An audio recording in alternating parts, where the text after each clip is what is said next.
Chalk Madness has officially happened this year in the NCAA tournament, and only for the second time in March Madness history, all 4 1 seeds make it out of their region and secure their spot into the Final Four. Now, this has only happened one other time, and it was in 2008, where we did have Kansas versus Memphis in the national championship game, and also North Carolina with Tyler Hansborough, and also UCLA with Russell Westbrook made the Final Four all as 1 seeds that year, and it actually made for one of the more iconic moments in March Madness history when Mario Chalmers was able to hit the dagger 3 at the end of the game to win over Derrick Rose, John Calipari, and the Memphis Tigers in that championship game, and was one of the best national championship games in college basketball history. This year, not only did the 4 best teams in the country make it to the Final Four, not only do all 4 of them have the potential to win the national championship, they were the top 4 teams in the KenPom heading into the tournament. They were the top 4 teams pretty much all year long, and they 100% deserve these spots here, and I cannot wait to watch these teams go at it this Saturday. And as much as I love upsets and Cinderella runs, you guys know I'm all about it. I've way over predicted them this year in my bracket. I am very excited for these games, and I'm not one to be super excited about chalk at all. I was expecting so much more upsets. Like I said, these 4 teams, all 4 of them have potential to win the championship this year. They have been so amazing all season long and all tournament long. They all have at least 32 wins and 5 or less losses. Let's get into breaking down these matchups, these Final Four matchups. Afterwards, we will give you guys a bracket update on my bracket and some of the top brackets in my group, even though it is quite embarrassing. I was expecting a way more upsets, although my champion is still in, as all the 1 seeds are, so not that impressive, but we will go over it nonetheless. But first off, let's get into this Florida-Auburn matchup.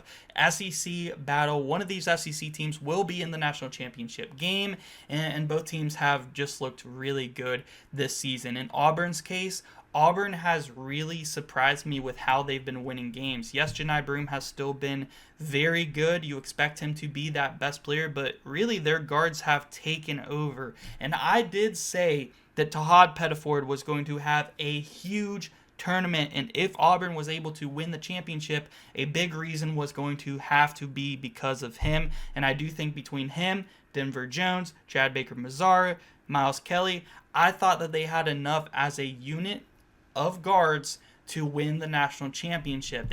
They may not have the best lead guard in the country, but they have a unit of guards that can really take over. And I knew Todd Pettiford was going to step up this March Madness. He has been killing it, and yeah, their guards have really been able to take over games for them, especially in that Michigan game and the last game, because in that Michigan game, Johni Broome fouled out, and they really needed some players to step up, and it came from Todd Pettiford and Denver Jones. And even in the last game, Todd Pettiford really stepped up. And these guards are going to be huge in this Florida game because defensively, they are going to have to try to slow down Walter Clayton and not let him get to the free throw line, because in the last matchup, let's talk about Florida against Texas Tech. Texas Tech was able to stop him from scoring outside of the free throw line, but they were still fouling him. And on a couple attempts in the first half, they fouled him on 3-point attempts and gave him 6 free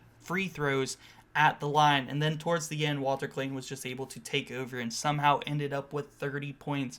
And I think like 10, 11 of them came from the free throw line. Most of them in the first half, and that was really allowing him to get going.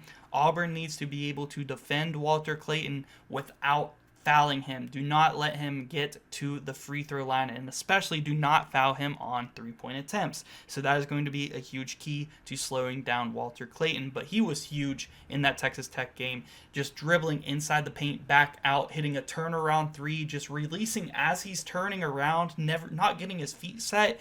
He was really on some Steph Curry shit, and it was amazing to see. He has been one of the highlights of this March Madness tournament, and I cannot wait to see him go against this Auburn team once again, because this is a rematch. This is a SEC matchup in the Final Four. Florida was able to beat Auburn earlier in the season, really just by scoring a bunch of points and running away with the game.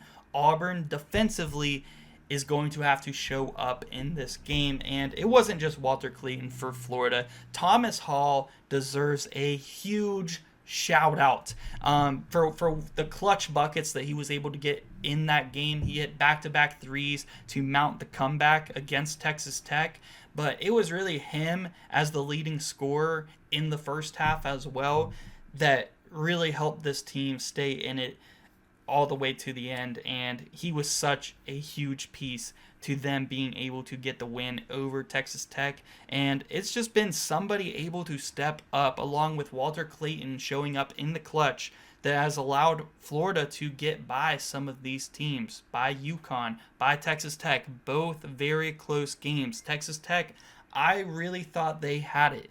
If it wasn't for a few missed free throws on the front end of 1-and-1s, Texas Tech could very well be in the Final Four right now, but Florida never gave up.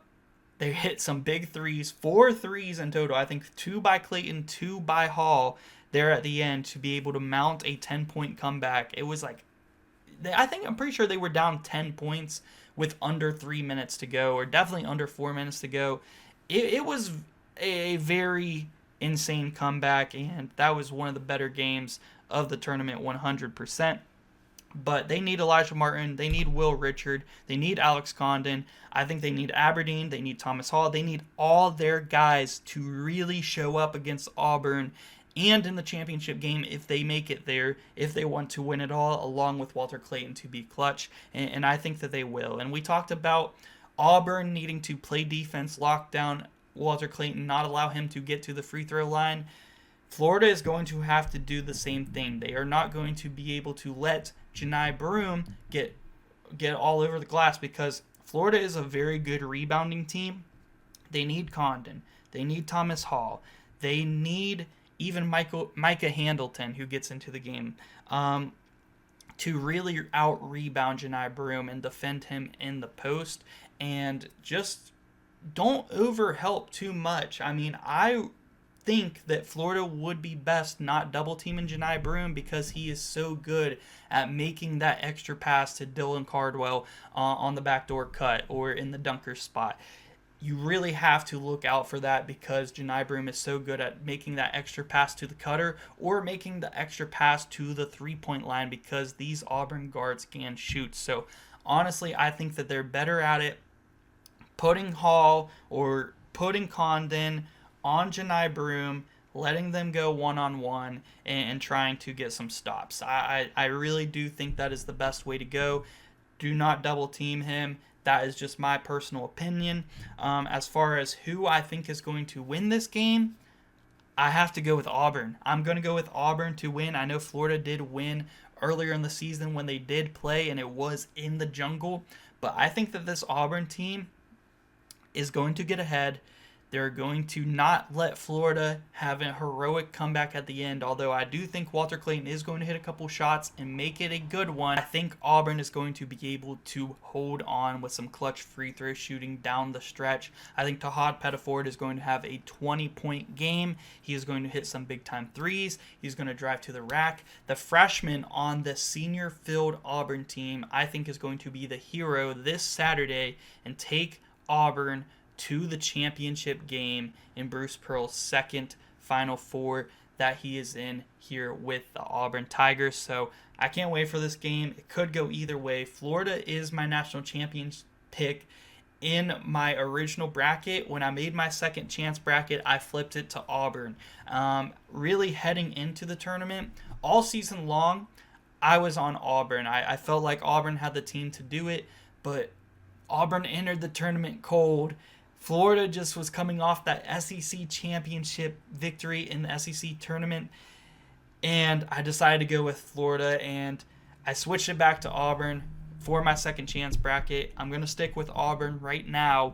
It's going to be a fantastic game. I do believe this matchup could go either way, but I'm going to go with Auburn to make it to the championship game. Next up, let's talk about Duke versus Houston. Maybe the two best defensive teams in the country. I know Tennessee, St. John's were both also very good defensively, but these two teams have been very good defensively, also had some very good three-point shooting, and have been dominant, especially Duke. Duke has been dominating their opponents, and shout out Arizona really for giving them a little bit of a fight there at the end. Caleb Love really showed up to play against Duke, and you would expect him to. He's had some big games against Duke in his career, including in a Final Four when he was with North Carolina.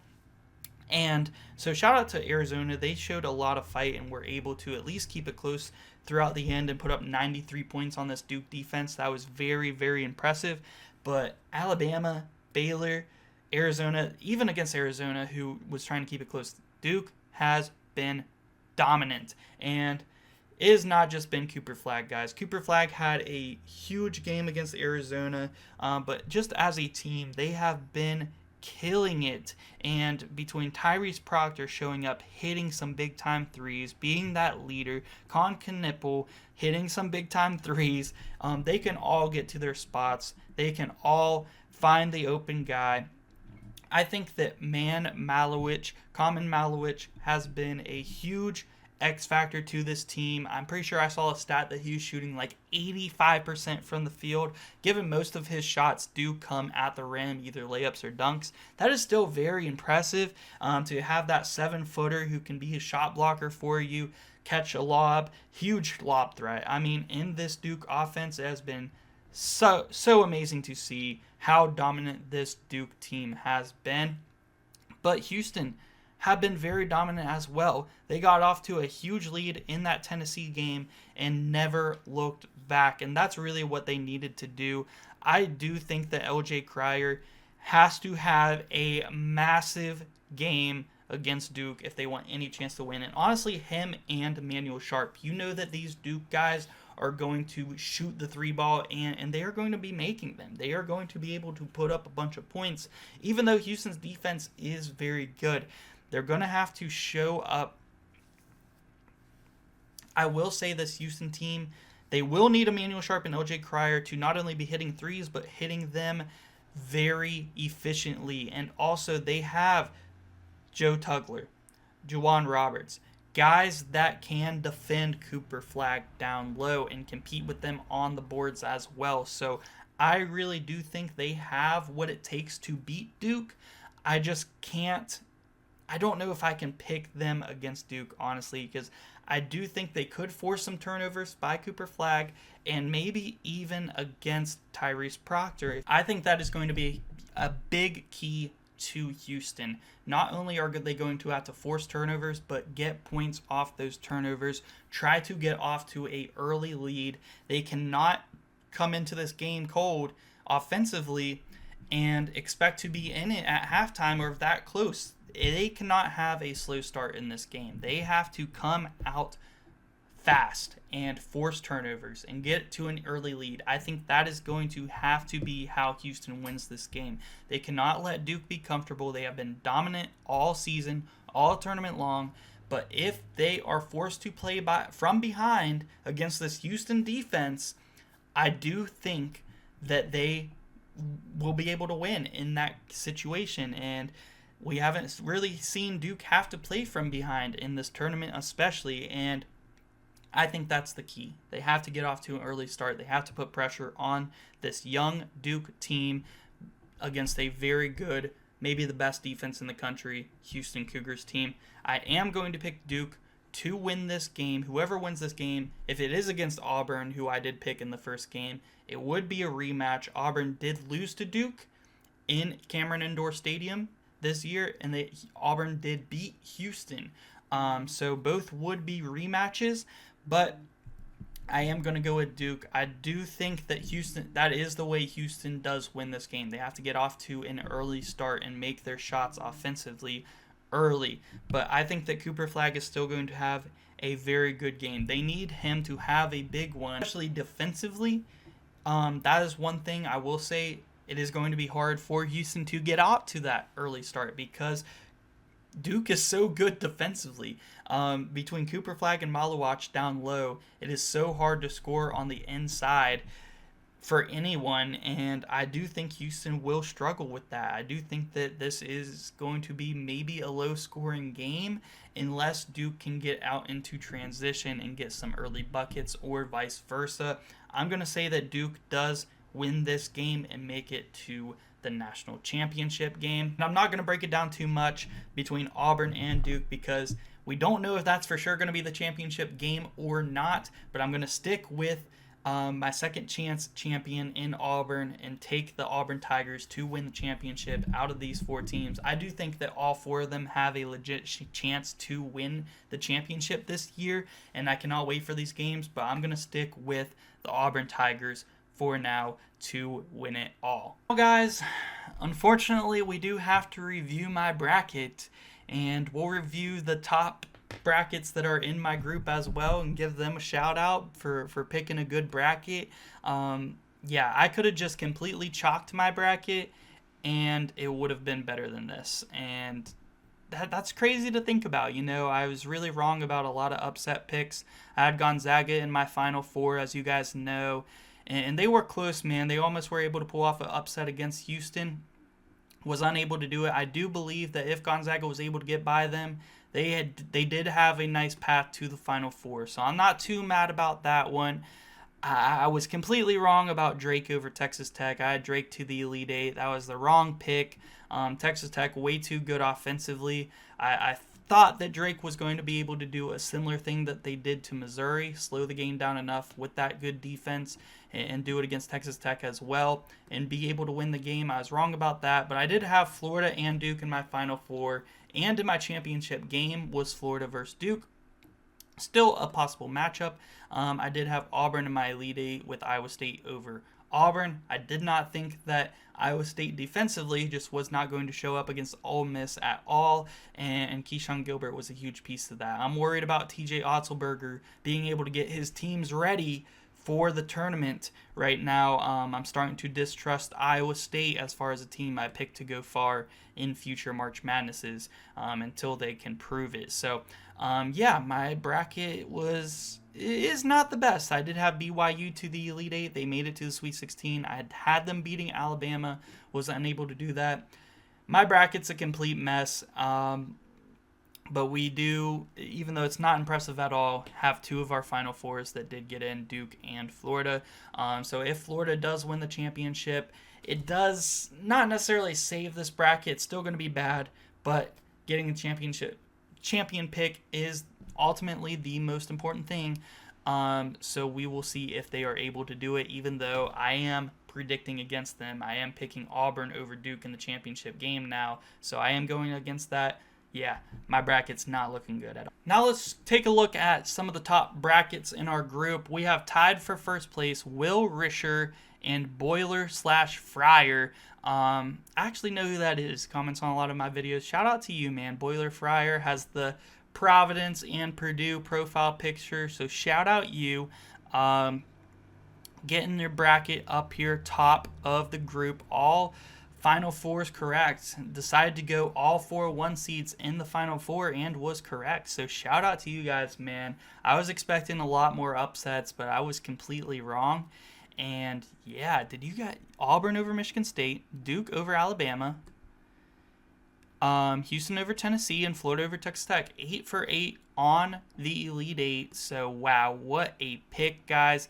Did you even get any Sweet 16s wrong? He had Clemson in the Sweet 16, St. John's in the Sweet 16. Okay, so a couple wrong, but 8 for 8 on the Elite Eight and 4 for 4 on the Final Four. Man, what a pick for you. And I'm guessing Boiler Fryer had a pretty similar bracket since they are tied. Definitely all 4 1 seeds correct. Yes, he does. He has Duke over who in the championship game? Duke over Florida in the championship game. Did he go 8 for 8 as well? Florida over St. John's? No, he had St. John's in the Elite Eight. Houston over Tennessee. Then he had Duke over Alabama, Auburn over Michigan State. So he's 7 for 8 on the Elite Eight, 4 for 4 on the championship games, or on the Final Four. So shout out to you guys, man. Very impressive. You guys were expecting the chalk. I was not. But shout out to you guys, man. You guys killed it. Top of the group. There's over 300 people in this group. You guys are tied for first, so that's awesome, guys.